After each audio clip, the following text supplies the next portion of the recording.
Right. Um, I looked a little bit into the issue with the spells, like damage over time. Your might will affect the raw damage, we already know that, but what about time?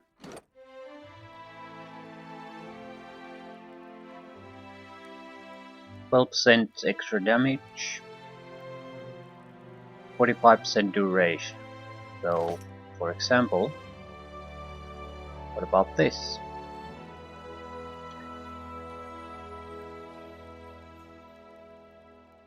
Damage over time, is the time just a negative then? It is not.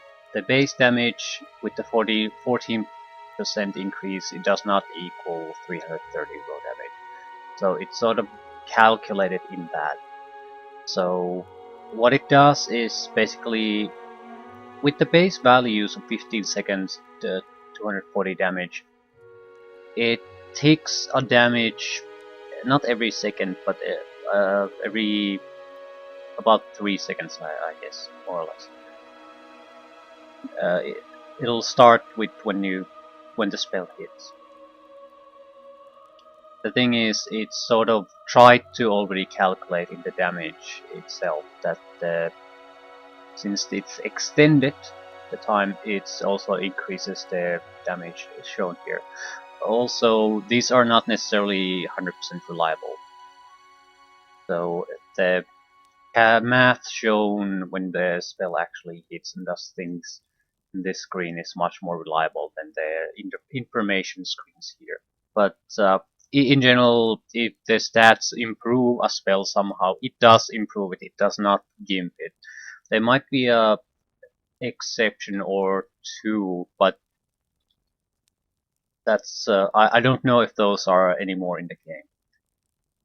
Like it is not intended to work like that, and I think spells will basically work properly. So there's no real worry about certain attributes negatively affecting this. It'll just increase. It'll just mean there's a couple of extra ticks where the damage can kick in. That's it. So intelligence very good, might good. In fact, for the overall damage, intelligence is much more important in doing the damage than the might value is. Hey. But it is not a problem.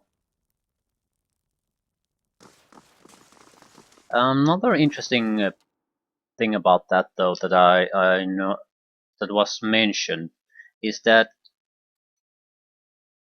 it relates to certain other abilities. I don't know if I have those. I do have the combusting wounds. Whole area of effect. 5 burn damage over time when hit for 23 seconds. The interesting thing about here is, yeah, you get the 5 extra burn damage on a target every time something hits it.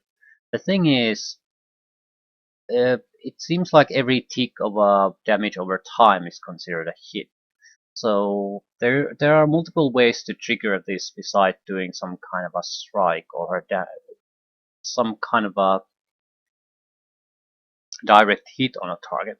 A lot of those effects that keep sort of ticking on the background and affecting can count as a hit for the purposes of ability like this that does a little bit of extra every time some kind of hit strikes.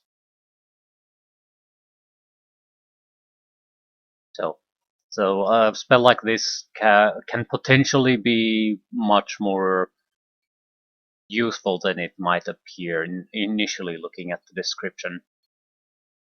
I don't understand fully what can cause those things, but it's a nice thing to be aware of. So if you have a lot of area of effects constantly affecting something, some aspect of an enemy, the effect itself does not have to do damage for the extra damage to kick in. That was what I took away from it. Yes? Um, where's the Of course. person coming to meet us?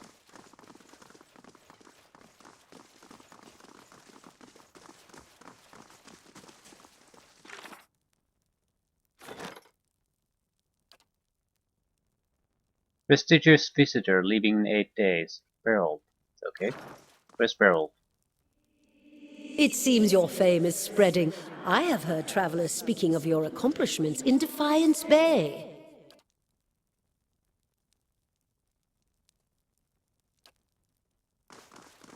Seriously.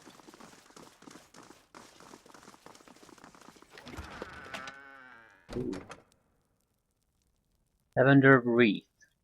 Immunity to sicken. Irritating. Yeah.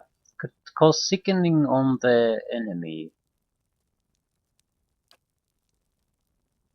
Finding growth. Finding. Stuck. Character hitting stealth is stuck for 3 seconds. These type of things could be very useful again if you want to go with the rope type thing.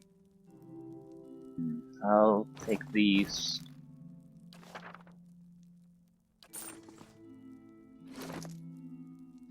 Headgear. Waist. Head. Anyone not having a helm? Cute. Sexy. Anyone not having a belt? It's very good for a fighter type.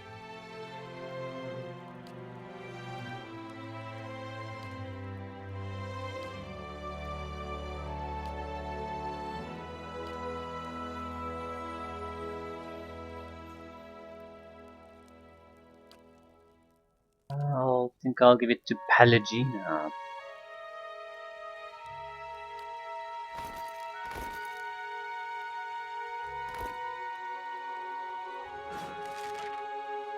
Right. So where is this guy that's come to visit me?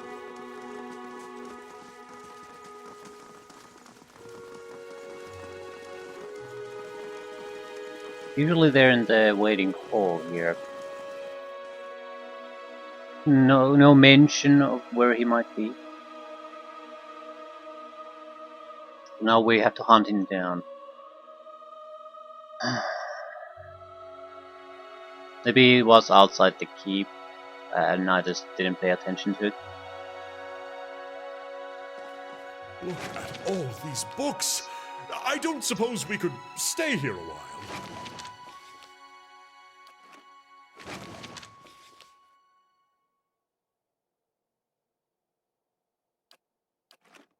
And I loot these at some point already.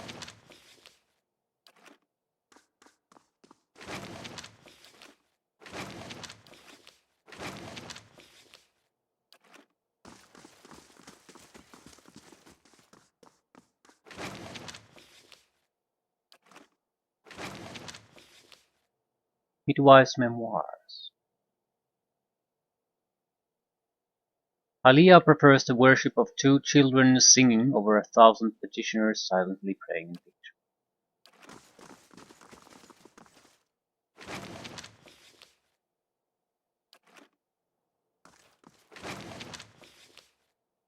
Final Journal of Jonas. Maybe this is where my stock books get stored.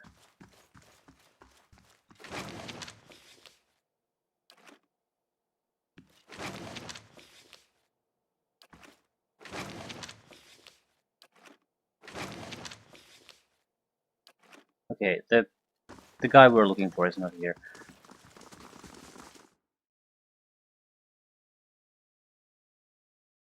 I'm guessing he has to be outside then. The other options would be dungeons or the barracks. I don't really see that. Well, there's the inn. Still, what makes him so special that he plays by his own rules? And I think there should have been some kind of mention of it. I mean, if he's not there where you're supposed everyone else has been, why not just have some kind of mention of it? He's waiting you at the blah blah blah. Last thing the Deerwood needs is another foreign colony. Aderan Dignitary has arrived at the stronghold. He was nearly set upon by brigands on the road, but your patrols intervened. But barrels? Seriously, barrel? Light, flame, and sound. We'll keep to ours.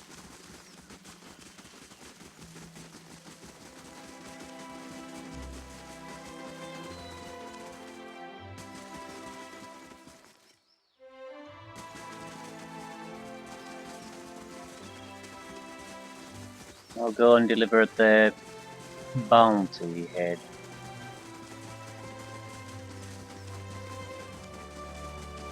Is he at the inn then? You must. I don't care, but what I don't want to do is hunt down some kind of a guy who I have no idea if I even care about meeting him. Hail, traveler! Bohemina's no longer a problem. Here's her head. I would wonder what gets into Kif like her. I'm glad to hear the matter is done with. Here's your bounty.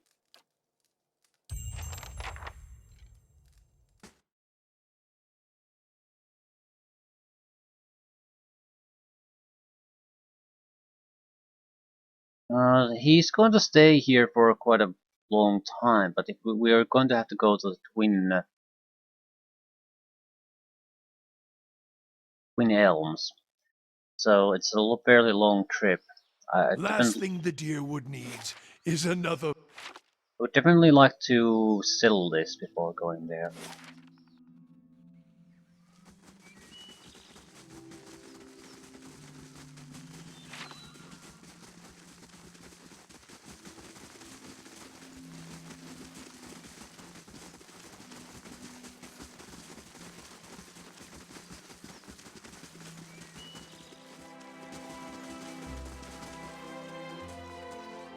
Gunpath and Soul Hunter. Yeah, I think I hired one.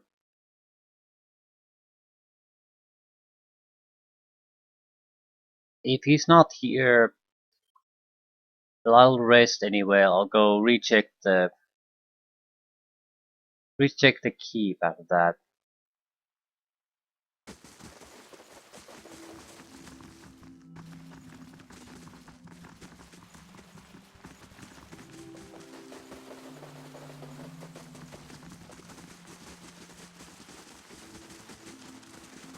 Yeah, I think he probably should be at the keep. Maybe there's just something happened that he didn't spawn there or something similar. Anywho, I'll rest, go check the keep. If he's not there, we'll move on to other things. Sagani.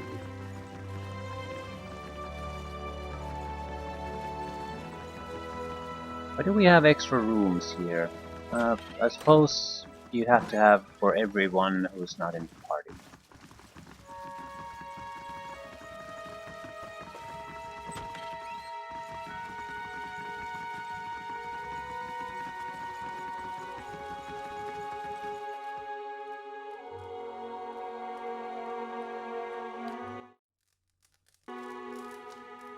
Half asleep, a tide of deafening whispers assails you, chipping away at your senses, at your mind's understanding of itself.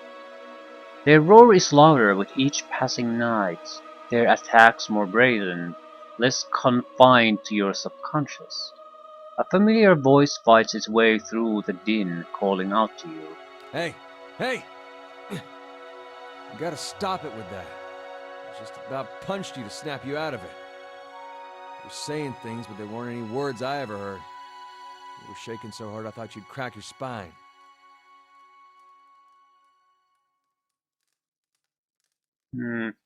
This is the first real indication that the Watcher thing might be getting to us.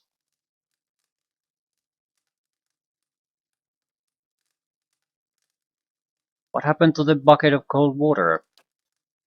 Peter shrugs and looks away, concealing his smile poorly.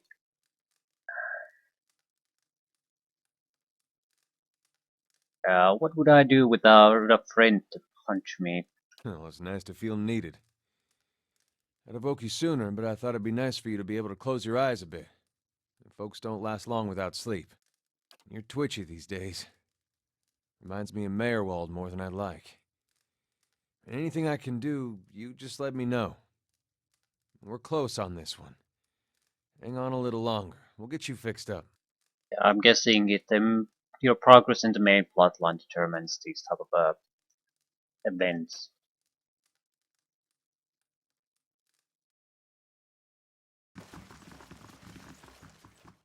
So, go check the keeper Ken. If he's not there, get the hell out. Is he a hireling? Probably a hireling. He has to be a hireling. Of course he's a hireling. That's why he has the prestige and security values, but yeah, he's a hireling.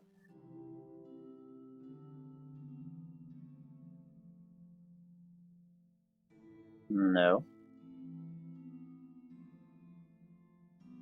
Not a hireling.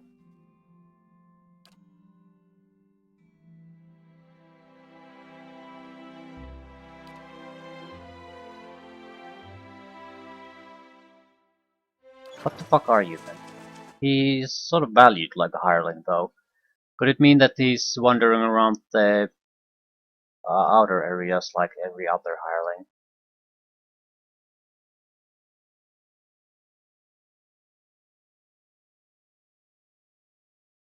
I don't know. I do not know. It's not that large of an area. We could easily take a look. Last thing the Deerwood needs is another foreign colony. Still,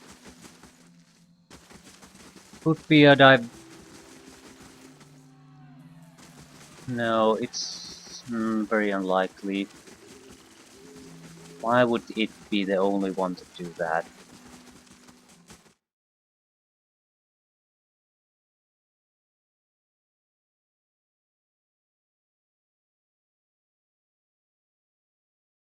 Okay, either he's here or we're just gonna get the hell out. Delivered the bounty, got some rest, so all the mandatory things have now been taken care of.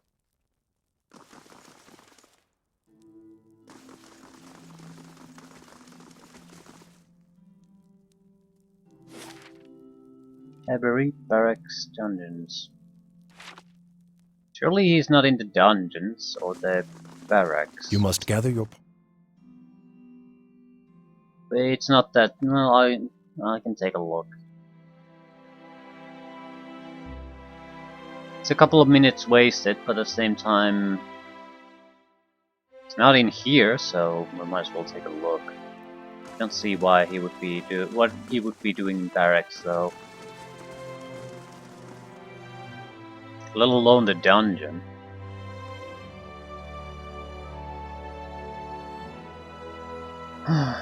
Oh well, hopefully we can come back here before the time fully runs out.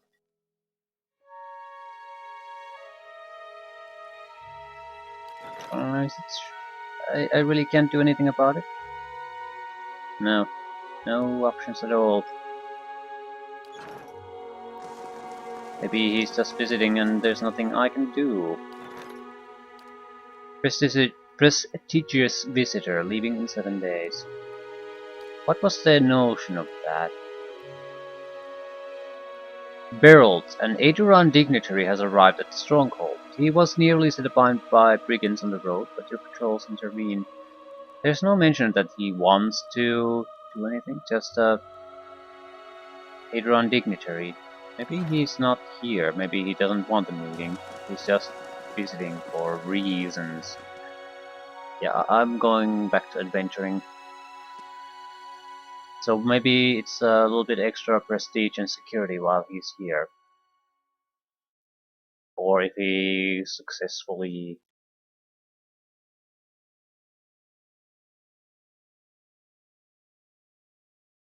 completes this visit. Gelade. Well I done. have A trouble thinking. formidable fortress in the old Beryl style. provides a bonus. We Beryl don't build provides a them like bonus. this anymore, you know.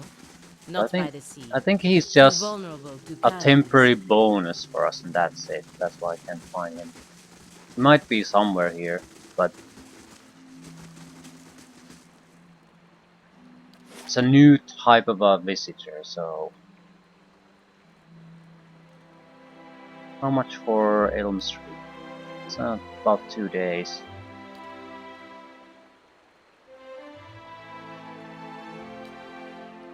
No, it's about 2 days no matter where we go. I think I'd actually try to tackle the Temple of Hylia first. Although, Elm's Reach was where the quest was initially available. Not sure if I even accepted it. Because I didn't have her with us.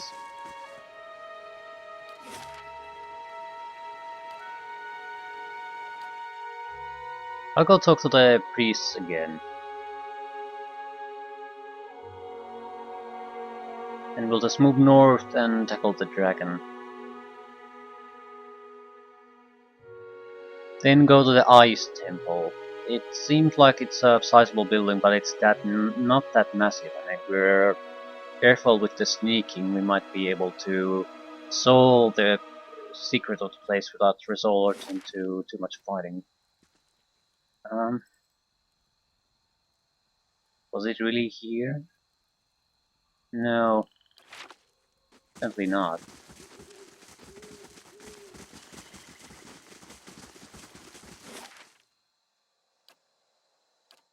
Old Zone District is the access to the northern part, so it has to be there. Somewhere on the eastern edge of the map.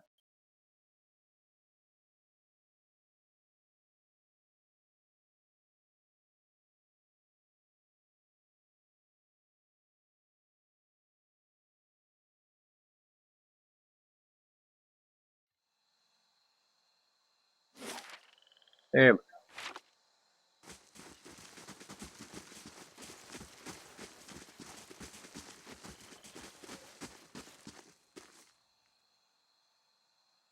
Okay.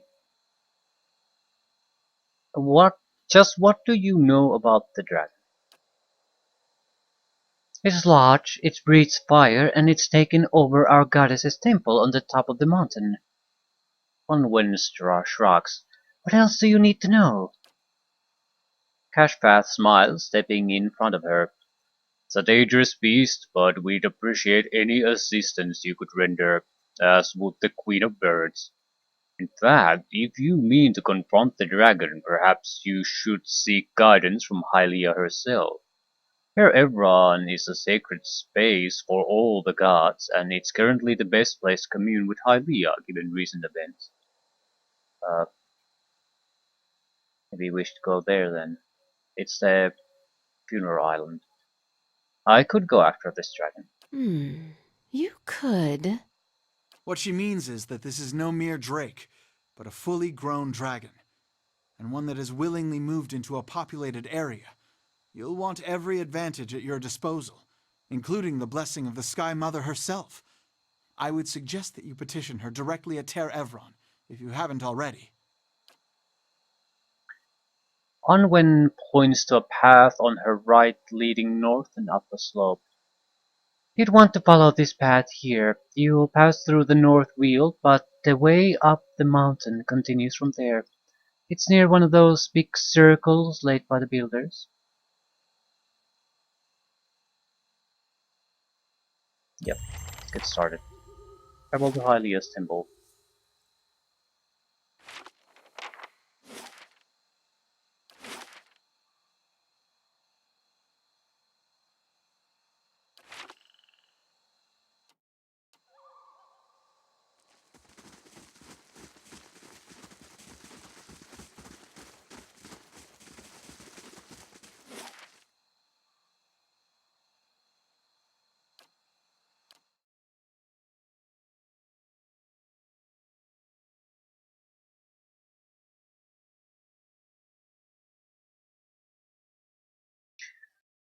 It's an entire map section. This is probably the only thing we have time for. A serious fight plus entire map. Even if it's not an Adder Dragon fight type, it's still going to be a serious thing. I mean, fire breathing and all.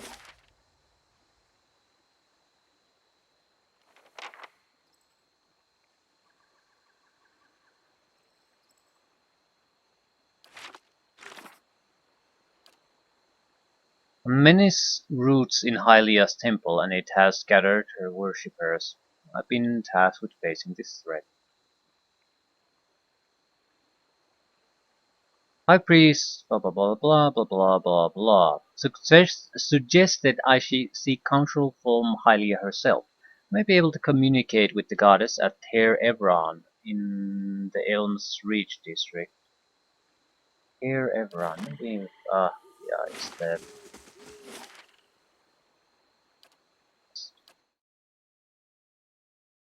name of a building. I'm going sort of back and forth.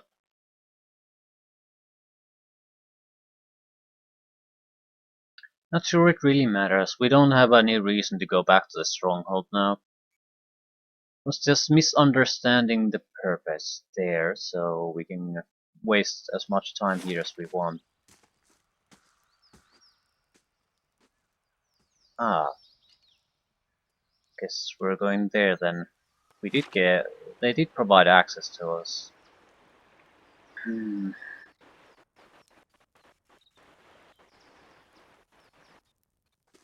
I had forgotten about this entirely. Well, doesn't matter where we go as long as we go. Hello? Hello? As long as we do something.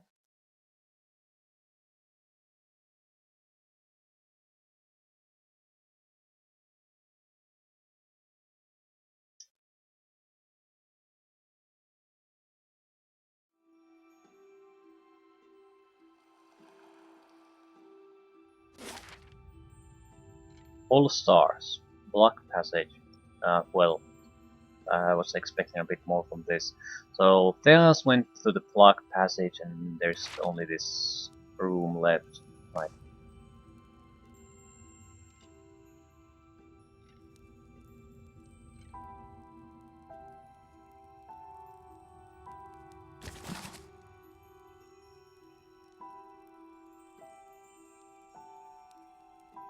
Books about gods. That's probably Hylia's shrine of some sort.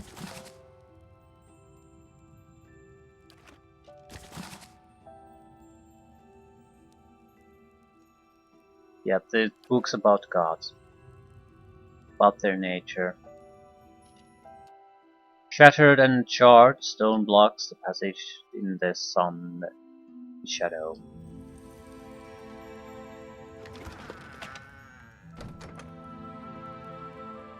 Luminescent adder shard. The quest item.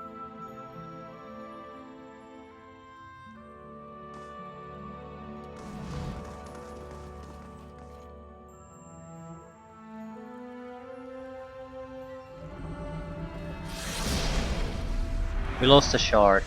Incredible. A divine contraption that I would dearly love to inspect.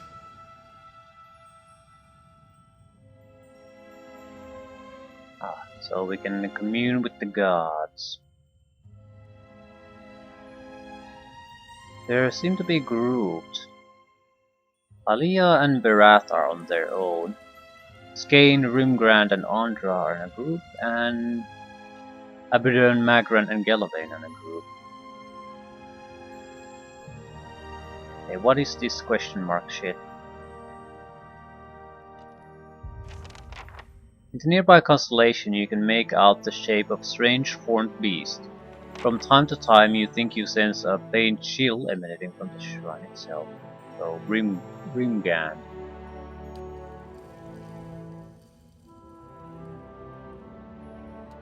Piercing ring fills your ears as you near Vale Shrine. There is no other response, so dead.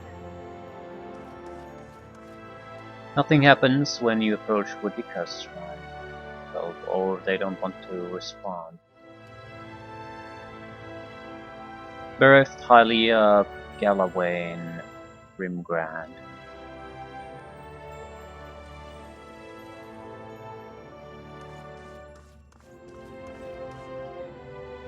The shrine sits before a bright constellation, its stars forming the oval shape of an egg. A pair of wings sprout from the egg, stretching out to either side. Pray to Hylia. You step before the shrine and prepare to recite the ritual words. I don't actually recall them. Not sure if I ever read them. Where's the Book of Hylia? Hunt. Abaddon. Struggle. Magaran. Midwife's Memoirs. Hylia. My mother lived every note of life's song. Bringing me into this world was her last verse. For this my father scorned me and abandoned me, and for this very same fact my town's midwife, an adherent of Hylia, raised me as her own. When I came of age, I learned that Hylia visits us on the screams of women in childbirth, and when a woman dies giving life to her child, her soul is carried away and reborn as an avian attendant of Hylia's court. Though the miracle of the Queen of Birds, my mother has been with me, watching over me my whole life. I wear the fetish charms of the cloud singer, the bird I dreamt my mother became. My feathery trinkets look gaudy and unbecoming, but it is a signal fire to women in need that I am a trained midwife, blessed by Hylia and living every note of life's song. The Queen of Birds wills us to shepherd new life into the world, and not, as the other gods so often desire, to end it. A follower of Magran once mocked my faith, saying I worshipped paintbrushes and birds, piddling of things beneath the gods. I do not resent the other gods and the brutal necessities that they must oversee, but is not language, love, the arts, and creativity that which separates us from simple beasts? Hylia allows us to rise above our savage feral selves. I'm often amused that upon seeing our holy aviaries, visitors frequently ask, this is nice, but where is the real temple of Hylia? Perhaps they think hallowed ground requires oppressive stonework and ceilings that hide the sky. They do not realize the bird queen stands not on ceremony. She makes herself manifest in the music of birds and in beauty of the ubiquitous open sky. Hylia prefers the worship of two children singing over 1,000 petitioners silently praying for victory. The Sky Mother asks so little of us, and yet so much. We are charged to live every note of life's song. It surprises me how many fail to embrace this divine calling. Okay, let's go with that. That should at least give us a clue what option to choose. All things can be reforged. There is life in death and death in life. Survival begins with strength from within. Live every note of life's song. Right. Your words seem to ring in the air. Your voice is rendered melodic and lilting by some unseen art. You shut your eyes and pray. As you wait in darkness, the world around you changes. You feel sunlight, bright and warm, on your face. A light breeze carries music to your ears. As vivid as these sensations feel, you somehow know they are not real. You look around and you find yourself standing in an open-air temple built on a mountain summit. It's filled with elves, orlins, and assorted other kit. Bringing the entire scene is a fringe of trees, their verdant branches filled with birds of all different colors, shapes, and sizes.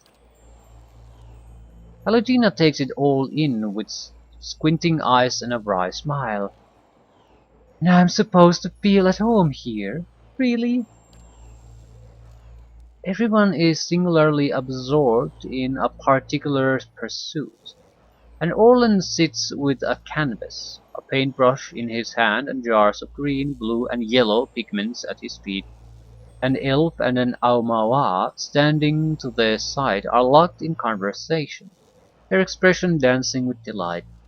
Still others scribble stanzas of poetry or crude sketches on sheets of paper, losing themselves in the delicate minutiae of lines and syllables. You feel the breeze again, and two elves basking in the sunlight shiver. Look at this place. All these people coming together to share their creations and... Kana frowns. What on earth is that painting supposed to be? The largest group gathers in the middle of the temple. They sing a lush, chaotic harmony composed of several complementary melodies. Others drift toward the singers in ones and twos as if buffeted by a gust of wind or a phrase of a song. A ripple passes through the trees. You think it's the wind, but the chirping changes to screeching. Hundreds of birds take to the skies, all headed in one direction. Away. The devotees glance at the trees, just barely distracted from their activities. But the wind picks up, scattering their pages of poetry and art and ripping their songs from their lips.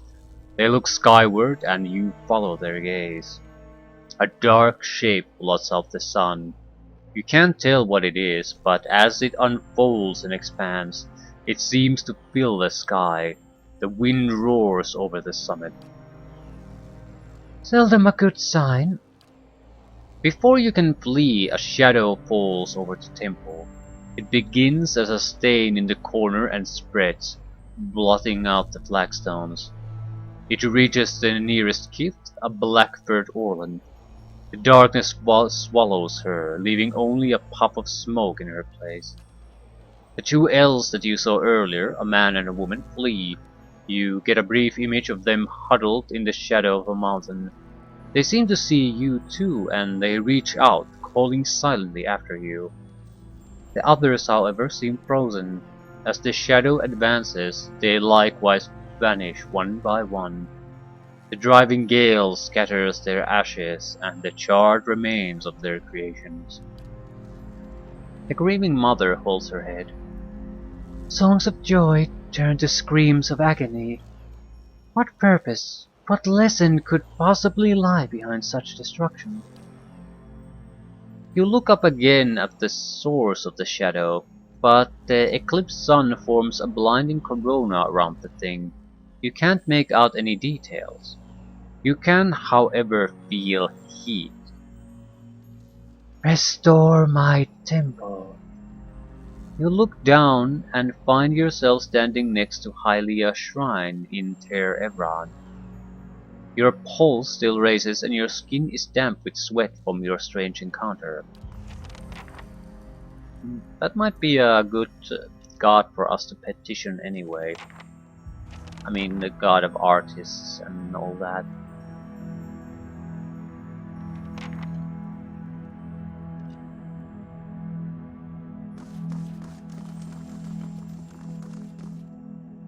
It's not like we have a religious affiliation, so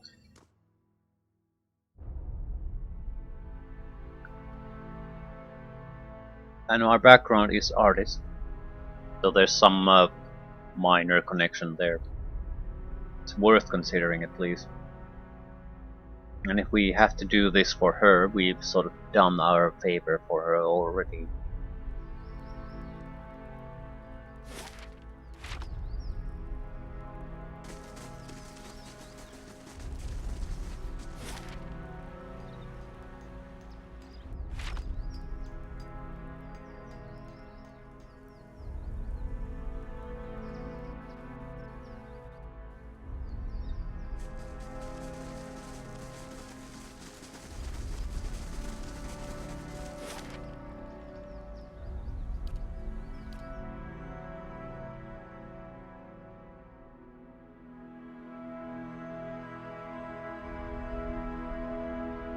I think our last bounty is here.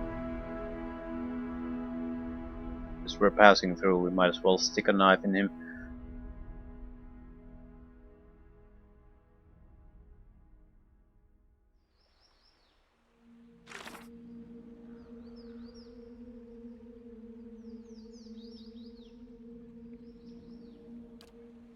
Devwen. Kill the Men Pagra Denwen and take her head. Druidic cult.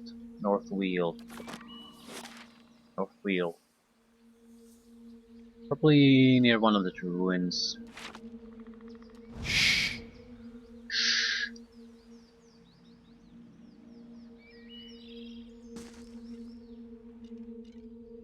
They will have a lot of offensive magic.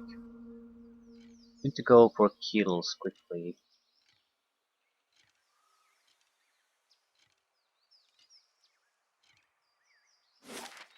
I'm guessing they're, well,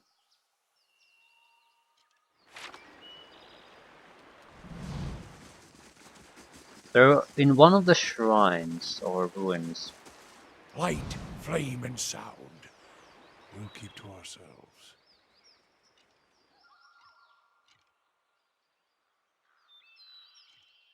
Doesn't really matter which one. And they shouldn't drain our resources too much, so I doubt we'll have to rest.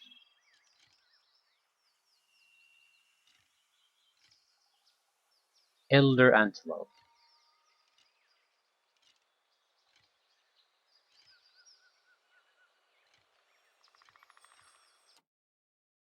That's the path to the temple, or is it? I think it is.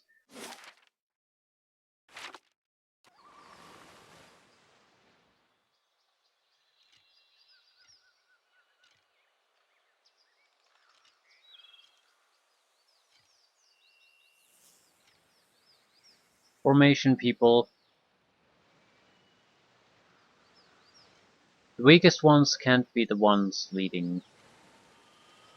Good chance we'll just stumble upon the druids anyway.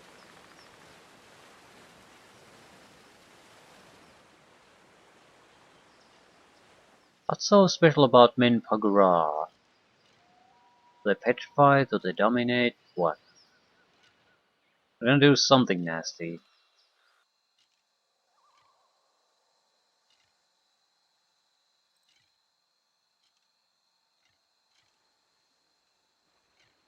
And they're not here.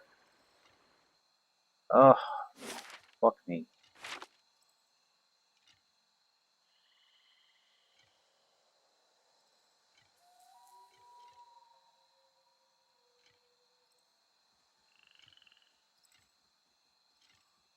There aren't that many places here.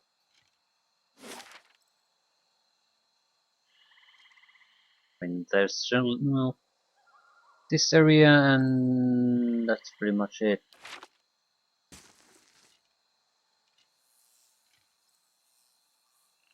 Otherwise I just walk past them for her and manage not to spot them.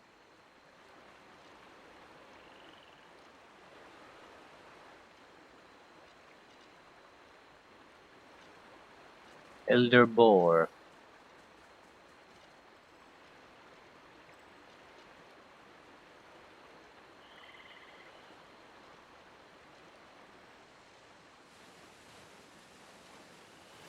And they're not here.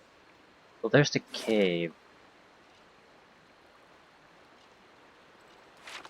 Right, we're going for the cave.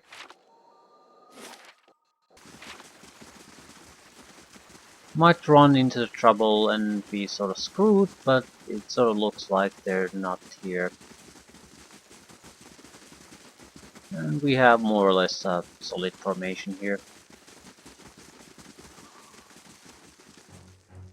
There it is. Craig thou Philothilium.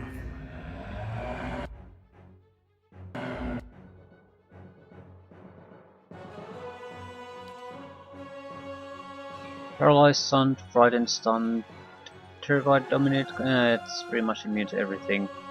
Petrification would work. And it's not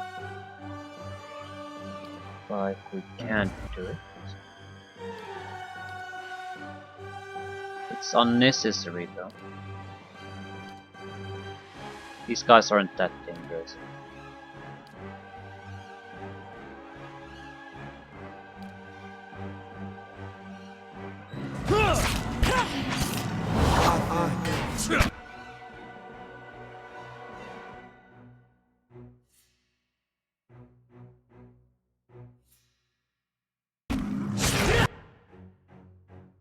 Disoriented, blinded, right.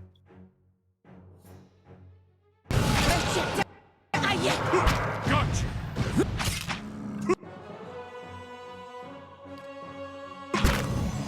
My mind feels sharp as steel.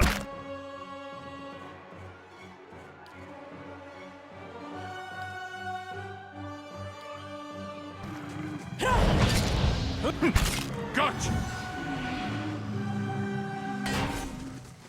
Be cautious. Be constant.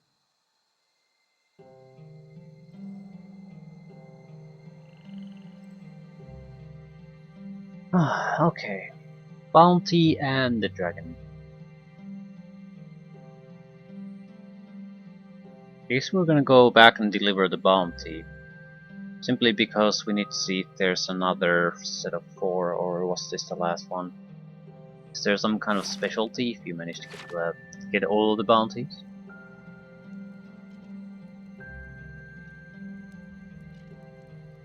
We will be left with the Ice Temple and the successor of one of the tribe's leaders.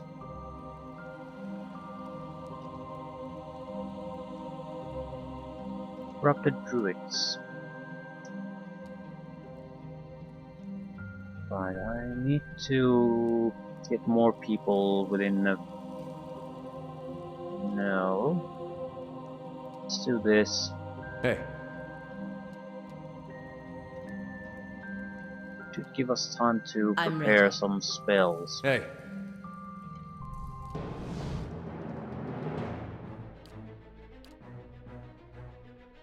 Do a few standard buffs. Why do we have the minor grimoire in print?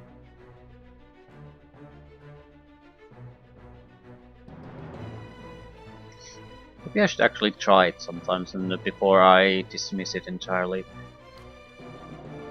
What? Of course. Okay. Miss.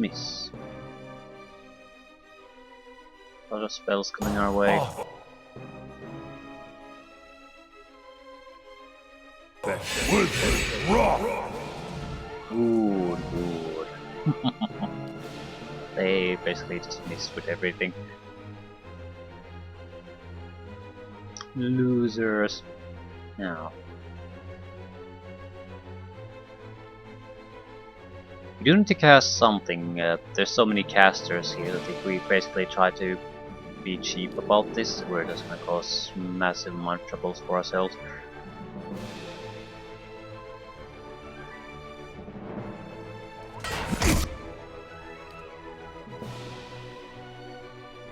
Yeah, incoming spellcasting.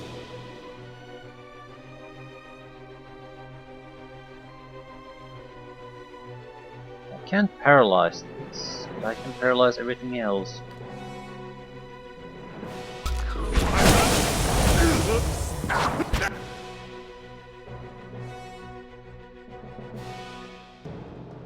Hear what you do, what damage.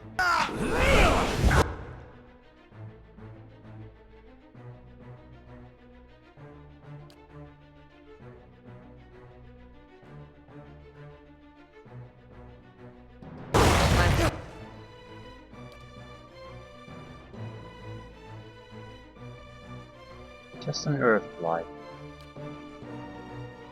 Take him out. He's out. And that's pretty much marks the end of this. Spot on!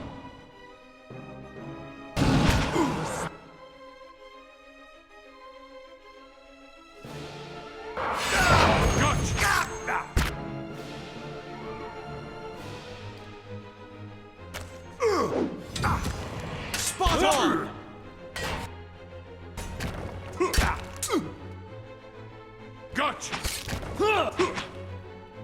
But not much of a fight.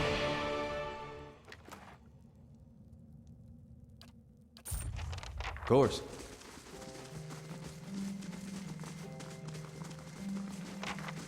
And that's the way we like it.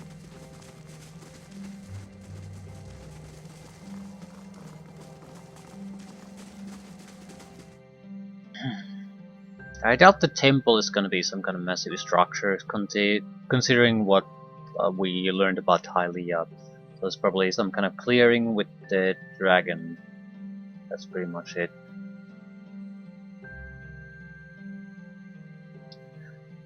So it's mostly about just doing the fight.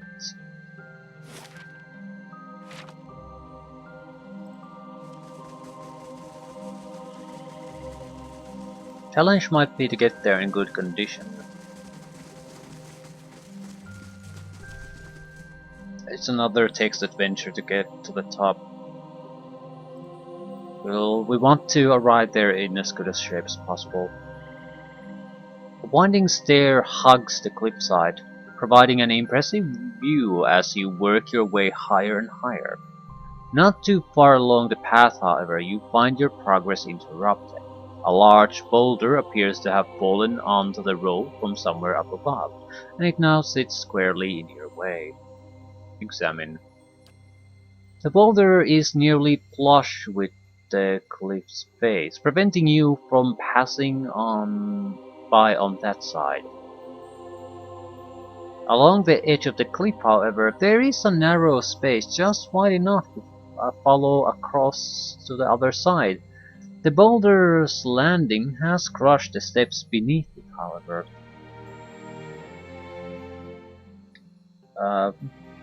I'm not gonna try to push the boulder. A hammer and chisel to clear the way.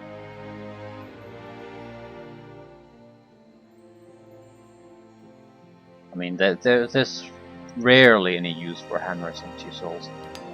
Chiseling away at the boulder proves a slow and wearying endeavor, especially when several sections of the boulder prove too hard to carve through, forcing you to aim elsewhere. After a long while, your efforts pay off, and a section of the boulder splits away.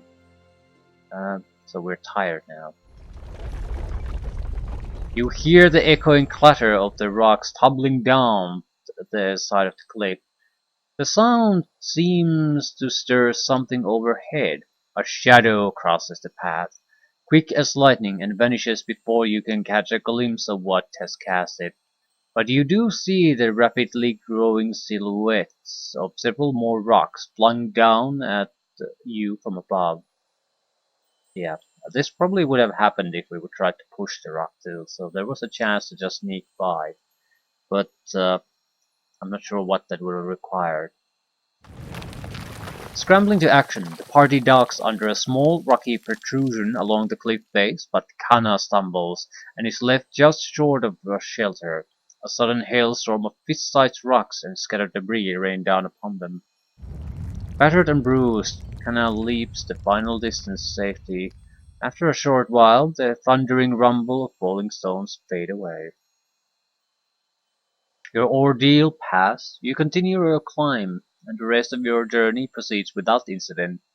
At last you find yourself at the base of a final twisting set of steps, above which you can see the towering pillars of Hylia's nest. So we got bruised a little bit, probably tired out. It's not good simply because if the dragon is at all a tough fight, it's again the scale system. He's gonna try to frighten and terrorize us to lower our abilities while we try to swift shift things to our advantage. Luckily, okay. -2 intellect, -2 resolve, -4 constitution. Everyone else seems fine, so that's the important part. Because Kana was never supposed to be the damage dealer. As long as he just chants there, he's doing God's work. Northfield will. Be cautious. Be constant.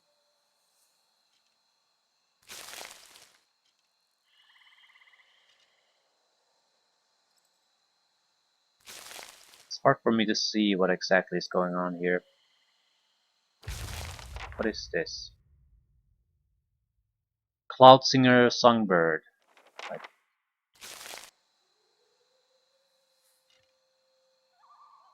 yeah, I'm collecting birds for the freak who wants to eat them. Not quite sure. I want to feed them to him.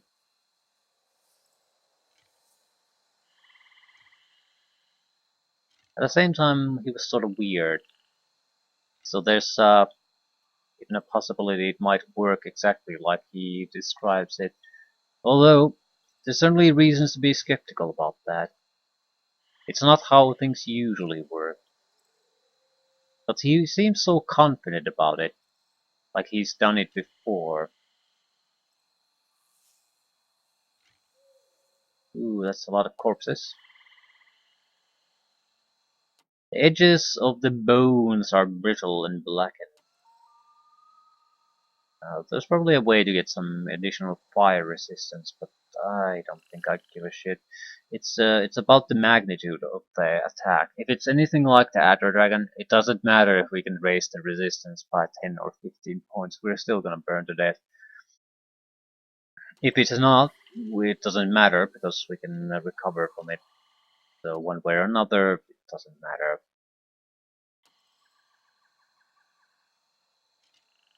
Grumblings. Edges of the bones are brittle and blackened. So same shit. I think we better just let one guy go in and see what happens. Hey.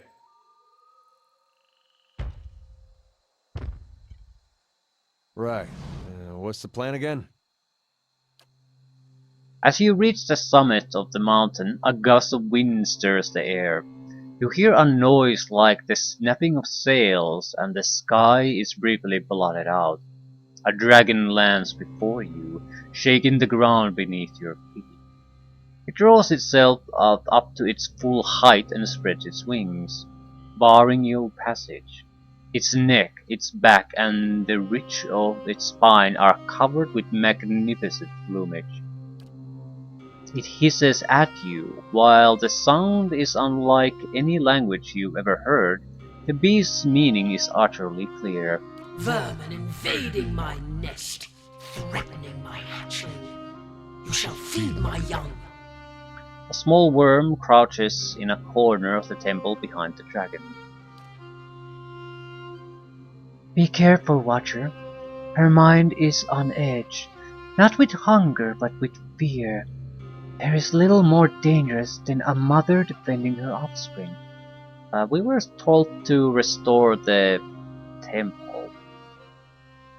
We were never told directly what we had to do that.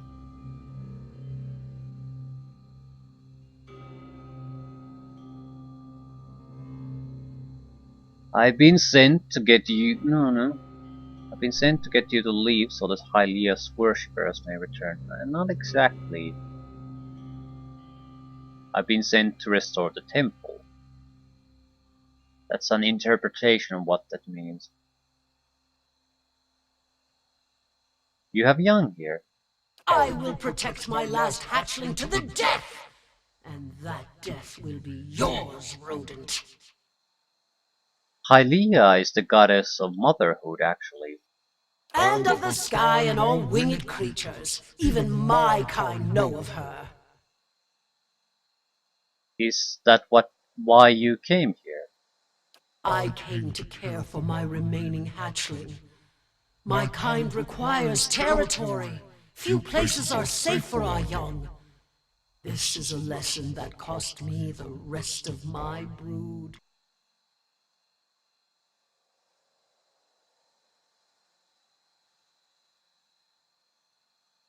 I'm not quite sure what exactly are we supposed to do with this.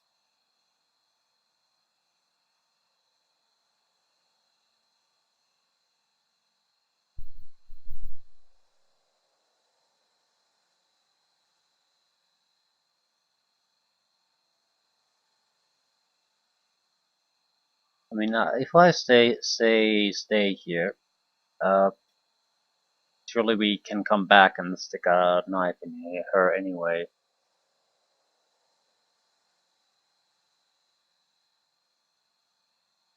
Then you should stay.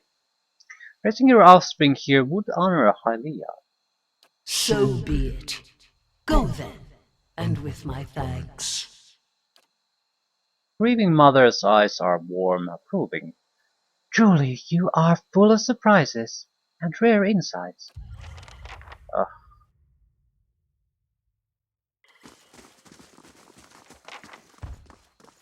We'll see how this goes. I don't have any particular interest of fighting her. I'm sure I can do it. I have no doubt about that. It's more of a...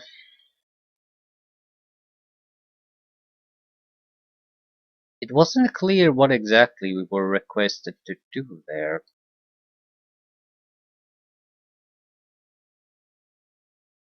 And it seems like I had a lot of options that were more than happy to jump into conclusions. So I think this is at least a safer path. I mean, Halia can just tell us to, yeah, that's not gonna do it. Go back and get rid of her. Especially since she's the... Do you need to experience all songs of life? They're not just good things.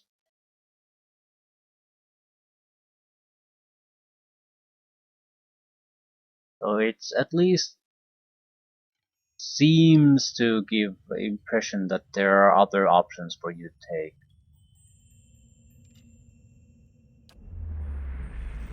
You kneel. While you pray, you feel the space around your body shift and melt, and you find yourself in a vision of the mountaintop temple. Yet you see neither worshippers nor a dragon, but a tree. Its limbs wrap around the perimeter of the temple, tapering into twigs and branches of all sizes and angles. They seem too long and too numerous to be held up by the meager trunk, but they hold steady in the breeze. A single sparrow lands on the nearest branch, watches you. Whistle to the bird. You whistle the first tune that pops into your head. The sparrow blinks its steady, beady eyes and hops closer to you along the branch. It bobs its tiny head and opens its beak, and the rich, thrilling melody that spills forth is the song of a chorus of birds. A massive flock descends with a thundering of wings and whooping, screeching, chirping calls.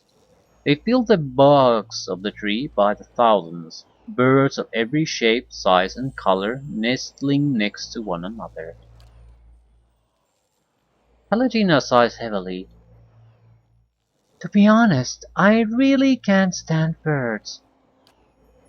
A breeze ripples through the air, the limbs sway, creaking with a strange gentle rhythm. A few hundred of the birds flit from their branches, forming a brilliantly variegated flock in front of the tree. As they meet and swoop in unison, you catch a glimpse of someone looking back at you, cloaked by the flurry of feathers. Look there, the mantle of feathers. Ye are in the court of birds, and there stands the Sky Mother.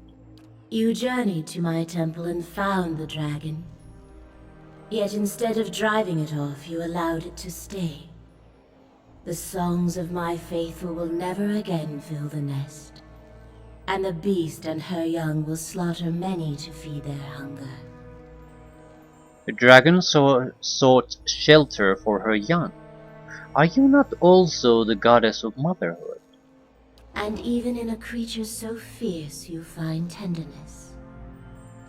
Your long journey has revealed a compassionate and generous heart, Watcher.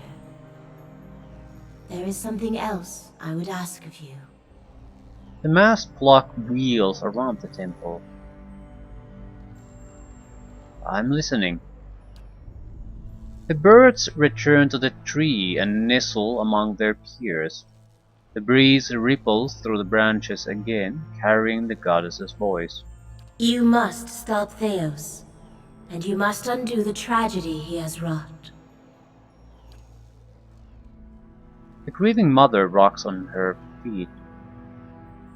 There is a way, Watcher. There is hope yet. Birds all over the tree begin to chirp and sing, and in the rise and fall of their voices, Hylia speaks. Theos acts but is moved by another.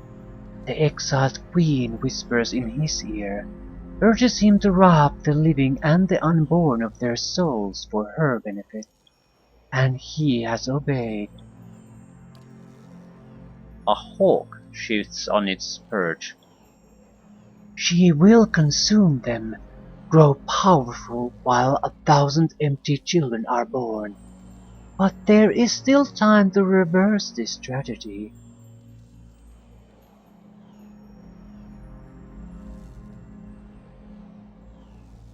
Why would Woodica do this? A pair of eagles shriek. Because she prizes authority over mercy, laws over kith. She values the souls of mortals not for the beauty they create, but for what they can add to her power. The wind blows cold. She fears animancy. She believes that mortals may use it to usurp the gods' power. Her power. She cares nothing for the innovation of kith. And how could she? She gives commands, not inspiration. So animancy truly is that powerful? Kana looks thoughtful. I've always respected the commands of our Ranga Nui and the Keepers, but that is because they inspire respect. Between command and inspiration lies progress. How could I return things to the way they were? The bird suddenly falls silent, watching you. Voice on the wind returns. Guide the trapped souls back to the bodies they were stolen from. Hellborn children whose eyes have never seen the sun. The grieving mother claps her hands once, setting off the music of chimes. After long years, let their wounds be healed, their tears dried. You could restore them, give their families hymns of joy after years of lament. The breeze tickles your ear. Peace and restoration give purpose to suffering. There is no meaning, no redemption in pain that does not lead to fulfillment. Symmetry demands that great rejoicing follow suffering such as this.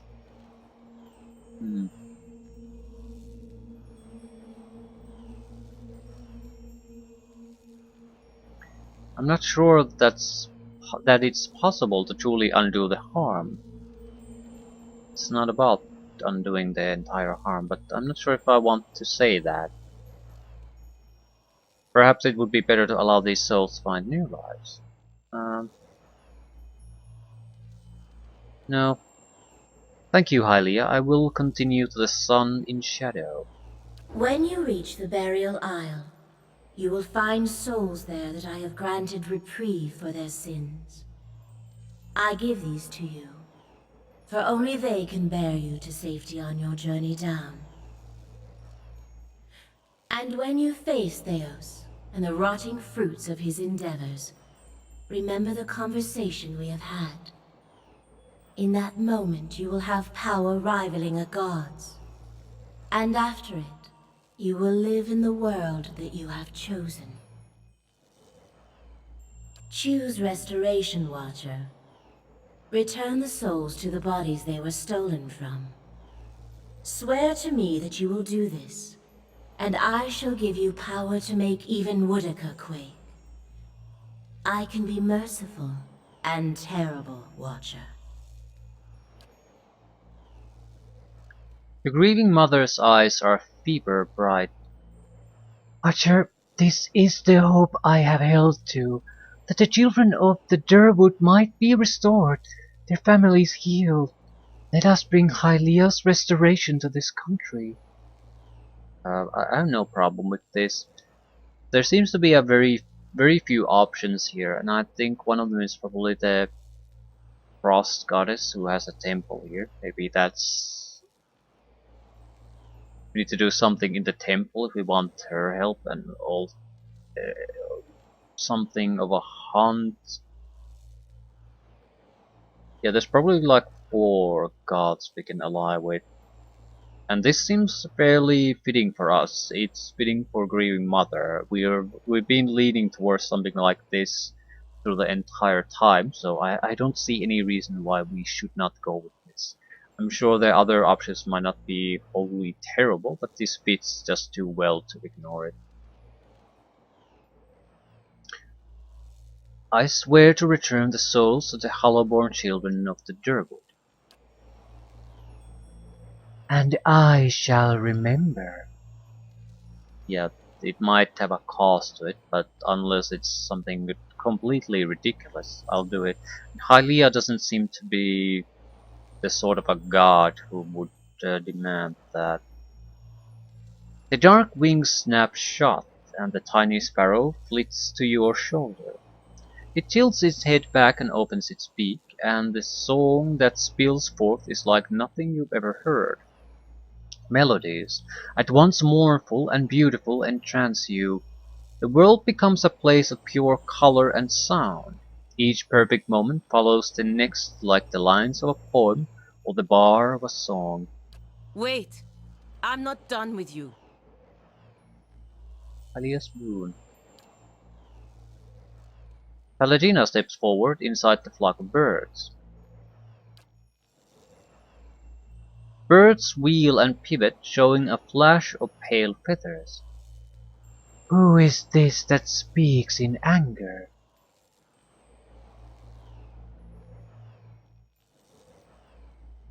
I'm not gonna say anything. She can speak for herself. It's not often that any of our kind get the chance to speak to their... What should I call you? My mother? Father? Those words seem to fall short and yet be too generous, given our history. The birds cock their heads, craning and twisting their necks to look at one another. You are angry with me. What did you expect? Should I be happy? To be like this? To live like this? What kind of creator does this to her creation and abandons it in a world this cruel? And should I have plucked you from your home, wrapped you in my wings, and brought you to a nest like this one? Some tranquil and harmonious place, far from the war chants and battle dances you love so well? A hawk shivers, ruffling its feathers. Tell me what you want. All I've ever wanted from any of your kind is to take some responsibility. Any responsibility for what you've done. To us. To every one of the children you've abandoned. Birds flap their wings, rising from the branches. You are a song of ferocity, and one I love well. I hear your furor and rage, and it is music. Your prowess and valor leave a trail like a tapestry upon the world. I would not dampen your song, even with the comfort of my wings. What does that mean? Come back here! There is no response. Palagina's fists clench in frustration.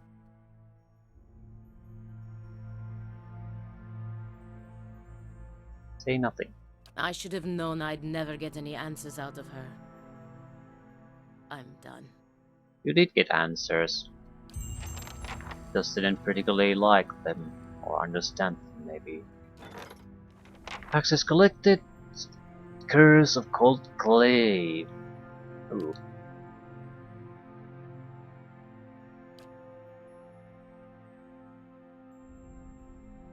All across the eastern reach, people are being buried in graveyards and returning from the dead as vampires. Examination by locals has revealed that any monsters had tampered with several grave sites prior to the burial. Local lords have released bounties for the capture of whoever is responsible. Unfortunately, the rapid spread of the events leads many to believe that a group, not a single individual, is behind the experiment. 3 turns to complete this. Might as well send him there. Doesn't really matter who goes. Dr. Duran spot Woodcock. Sent to the pit in the burial isle of Wraithing. What is it, Watcher? Does what we learned about Woodcock trouble you? It stinks of her. It is justice, but if her greater purpose was to think Margaret would fall prey to such deceit. And Aethys. Widewin had always claimed to be invading Deerwood to free it. What if it were true? What if he had come to stop Woodika's plot before it began? Surely Aethys earned his death at Godhammer Citadel, but not for those reasons. Not to keep him silent. If such a thing has brought about this chaos. Duran tilts his head, as if listening to an inner voice. Then he frowns, the frown deepening as he speaks. Must we always be tools of gods? If Woodika and Margrin, if they are the cause of this, the Hollowborn, if the purges were never necessary, if Aethys was fighting back.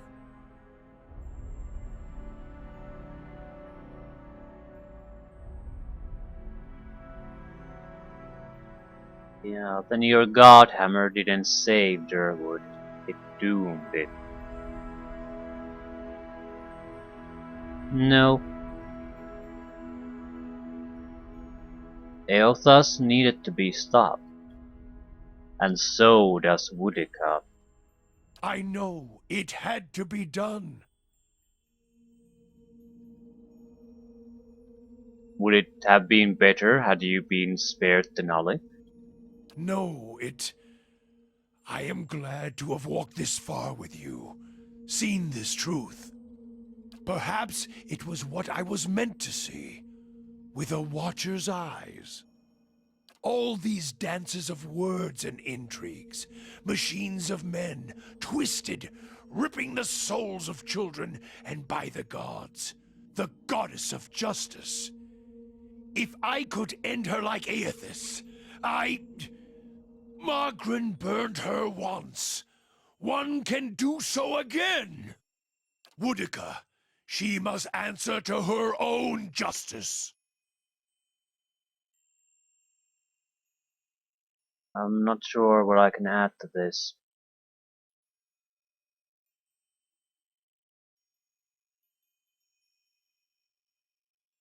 I cannot choose justice or revenge, but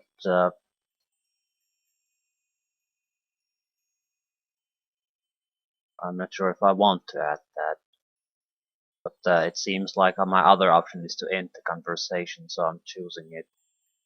And Anyone with a shred of spirit seeks both justice and punishment. It burns in the heart of anyone who lives. All seek it. If the world does not balance, we all drown in the oceans. And the gods would not care. Margrin, she must be redeemed. And punishing Woodika, that will serve.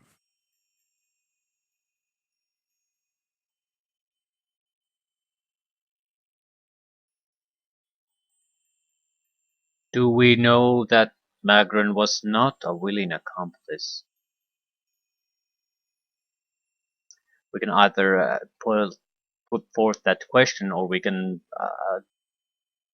directly accuse her of being allied to Woodika. She tried to kill all the makers of the Godhammer, but why didn't she kill Durance then? Do we know that Magron was not a willing accomplice? Is this some final joke at my expense? To test my faith further?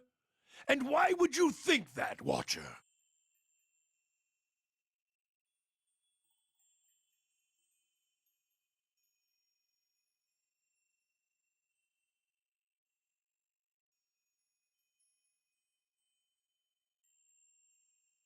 You said you left Ashfall without telling anyone of your departure. If all you have are questions, then I have enough of those. She is a bitch of a goddess, to be sure, but even a whore only goes so far in crossing those she serves. The others who made the Godhammer, they all died, didn't they? That's why I saw their symbols fade from your staff. You answer a question with a question. Then why did I feel her disappointment at Halgot? Why were we shamed? Because I think she tried to kill you there. Kill me? She is a goddess. I still drink from her burning breasts, Watcher. If she wished me dead, she could trace me to my source and kill me. In the dream of the Godhammer, your spirit looked blurred, indistinct in the light, as if it had been sheared from you. Duran stares at you, his expression frozen, but he is silent, listening.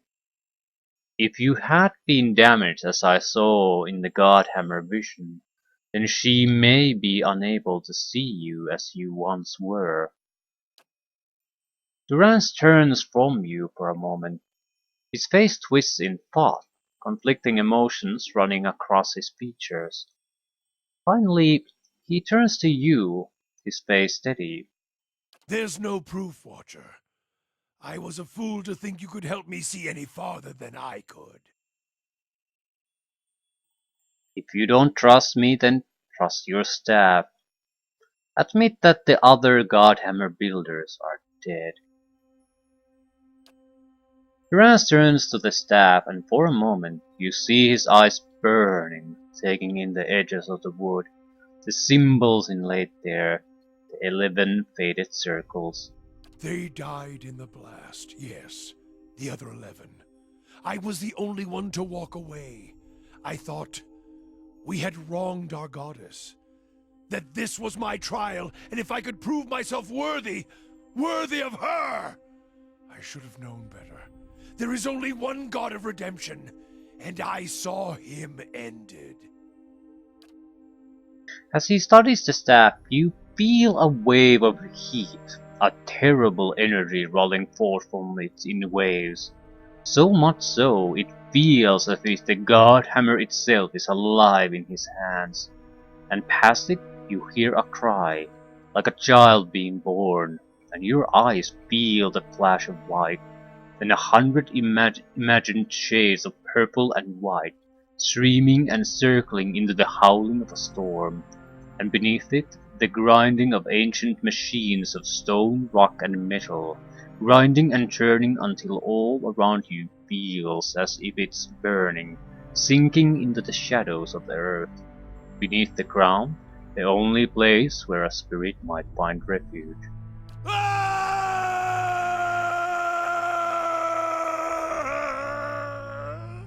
When your vision clears, you see Durance, his hands clutching the staff, and his eyes are bright, burning red. Atop the staff, the flame burns cleanly, brightly. As his gaze burns, he rips his gaze away and howls, a bellowing, horrid howl like a wounded animal, and sweat pours down his brow.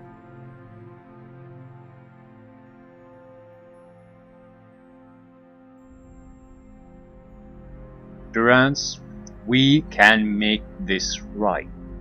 To think I served her, I followed her. Now I shall serve no one. Woodika's lies must be answered.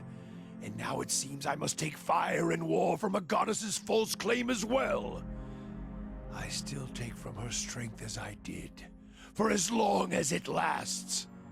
For I shall not cast her aside yet, until I have drained her dry and had my fill. just as she intended for me. For I have learned one of the lessons of the faithful. The faithful may wound a goddess greater than any enemy. A purification is coming, and this fire shall consume them both. Okay, let's get going. Quest completed! Yeah. So we have the bounty, which we've done. We need to deliver the sealed missive. I'm not doing the songs of the wild, feeding the birds to the crazy person. I don't see any real gain from it, because we've aligned with Hylia already, and it might be against her. I don't know. It could go either way. Find the cord of penitence.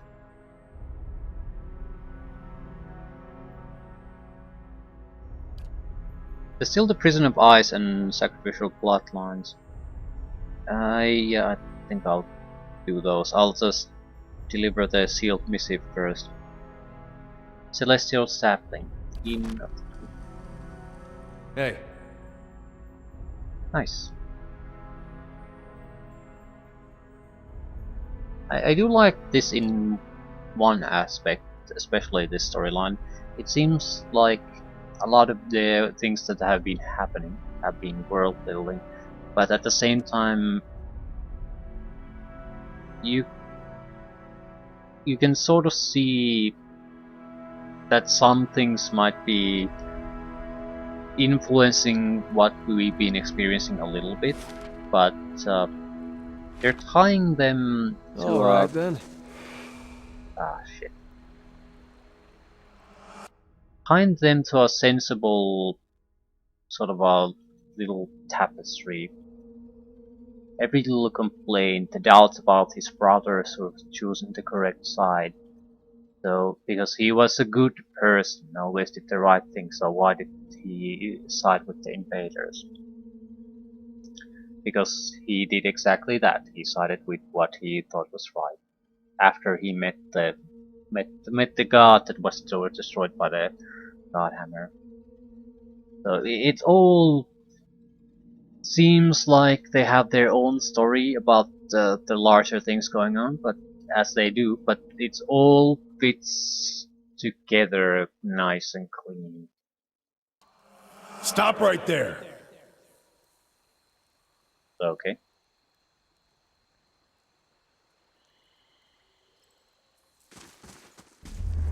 You're in the wrong city, Inquisitor. Did you think you wouldn't be recognized here in your old home? I've seen your trials with my own eyes. I have seen you like pirates with good people tied to them. People I'd known many a year. He seizes you by the throat and your airway tightens. Whether real or imagined, you cannot tell. They deserve your confession. He raises the point of his sword, holding it a hair's breadth from your eye. Thuros, what are you doing?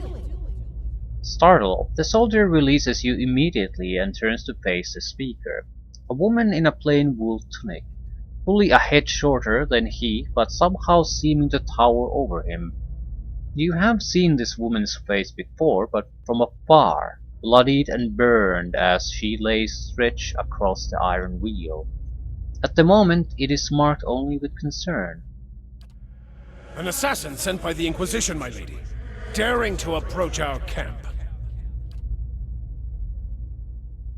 If he is so poor an assassin as to approach an armed guard in daylight, I should have nothing to fear. I would fear what this man has to say. She stares him down until he can no longer face her.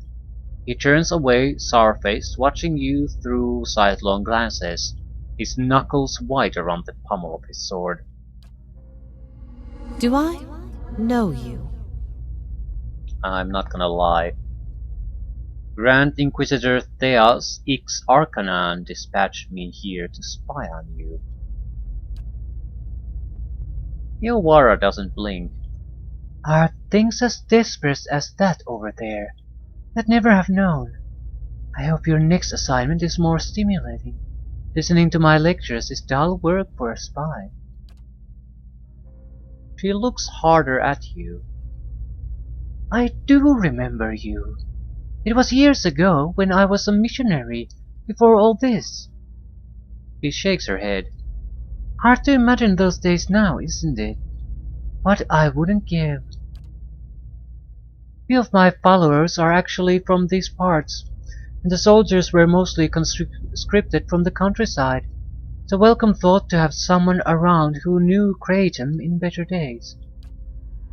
Well, I would like for you to stay here in our camp as my guest. My Lady Irvara, I beg of you. This is an Inquisitor. This is a desperate attempt on your life. The only way it can succeed is if you allow it to. This is a missionary, same as I was. Taught the wrong things as I was. If I can't have faith in one man's ability to reason, once he knows the truth, what hope do we have? My lady, he admits being a spy. That should make him less of a threat, wouldn't you agree? I have nothing to hide. All I see here is an opportunity to persuade someone who could help us. We have many former missionaries here. They are our most loyal, our most helpful. Many have died for us. These are not people we should be turning away. And if the Inquisition wants my life, they can have it. But they know as well as I do that my cause will not die with me. Come, we have much to talk about.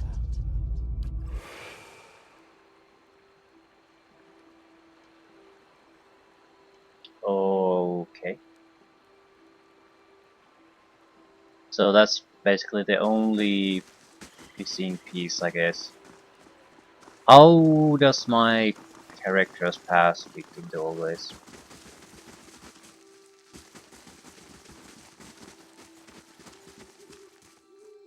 Do we have something to do with these poisons? She takes a deep draw on her pipe. Poisons? I only deal in tonics that heal and enlighten. She exhales a puff of smoke. Of course, many beneficial substances can be harmful when taken in great quantities, but that's just Veretha's way of keeping all things in balance. What kind of substances? She leans against a winding tree trunk and ticks the items off on her fingers. Oh, there's plenty. Concentrated carogolan, undistilled spider venom, rotten blood moss extract, cave coral mixed with skin bone. I have no idea why I would need this, but yeah, cave coral and skin bone. She stops counting and scratches her head. What would you want with something like that?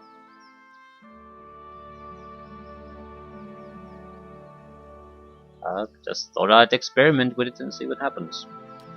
Her eyes brighten. An herbalist yourself, are you? Here, take this. She gives you a vial filled with a dark blue fluid. This should keep you busy for a while. Only use a little at a time and see that it doesn't get misplaced. Half that dose would kill an Almoa. Slowly perhaps, but surely. Okay. What? Why am I... Ah, yeah. The poison for the sacrificial bloodline. Trixie mark in the drinking of poison. Ah, nope, nope, nope. I'm not tricking anyone to drink of poison. I'm not murdering the child either. Fuck that.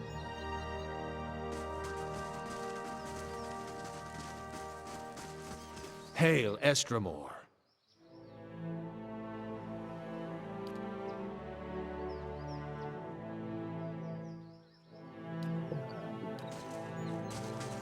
Know anything?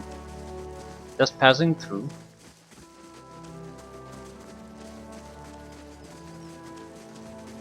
Delivering the missive might be just that. That's nothing extra comes from that, but it might lead to a further quest, so if not, Well, at least to the temple. And I don't know. The inner power struggles of the tribe is a more complex problem. I don't think there's necessarily a good solution there. It just sort of depends well how much work the developers put into it.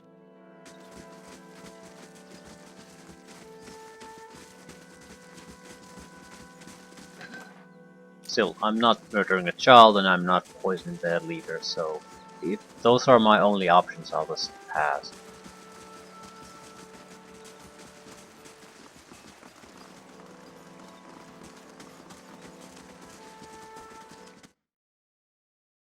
Most sensible would be to just fucking accept the child and as a leader, and that's the end of it.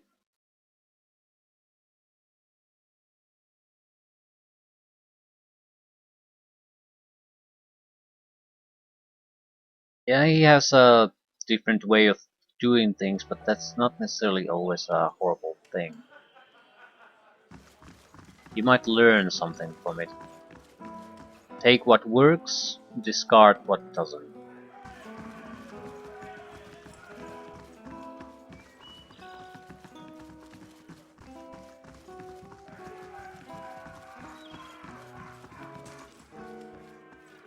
Good day to you. I met another monk in robes like your own. He died of his wounds right as I found him. The monk's eyes widen, his fists curl in a crackling barrage of popping joints. Robes like ours, you say? Was he carrying anything? Did he tell you anything? Hand you anything? Please, we've been waiting for another of our order to meet us here, and if you found him... All eyes fall to the floor as the monks begin to whisper chants in unison to their fallen friend. Show him the message. He gave me this missive. Hand me that. The monk exclaims as he snatches the missive from your grasp. Almost immediately his face turns red. I mean, please, this is of great importance. Breaking the seals, the monk unrolls the handwritten scroll contained within and quickly reads the message. His lips breathlessly mouthing the text. He turns to address his brothers. My brethren, the Arch-Martyr has sent a word. At long last, we now have what we need. Thank you, stranger. The monk says, folding his hands in front of him as he bows deeply. Your honest soul is to be applauded. I admit I was surprised. You handed me the message, I expected the seals to be broken. The monk turns red, his face smiling for the first time. I'm glad to see common decency is not yet lost from this world. He reaches into the folds of his robes. Here, your honesty must be rewarded. Okay, we got Isla Brachia. Small shield. Grazes reflected back at attacker. Ah, range grazes. I think a monk has this type of ability naturally, or it cannot get it. No, it's if you miss a range attack on a monk, he can basically reflect that attack back to the attacker. So there's a lot of benefit in going for high deflection.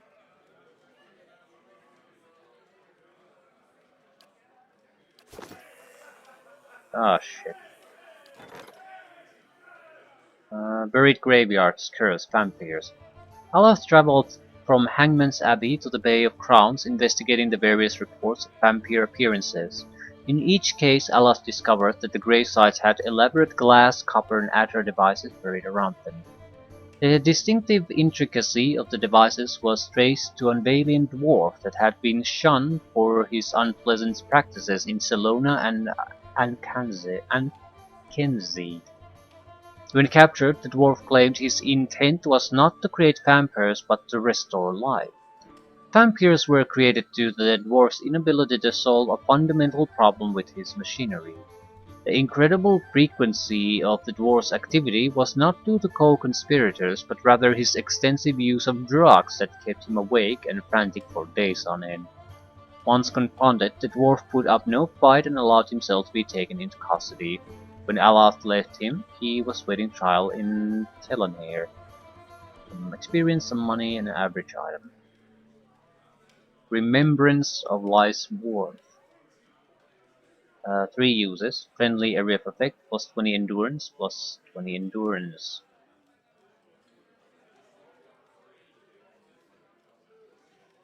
Garden of Life spell can be cast 3 times.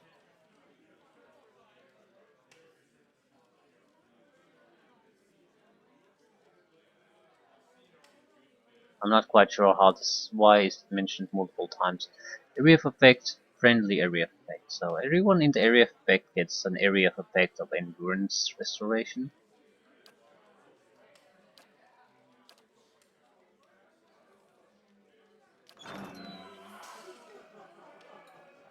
By the way, that's done. So, not much left. The bounty is done, we just need to deliver that. Sacrificial bloodlines, prison of ice. Yep, we'll do those.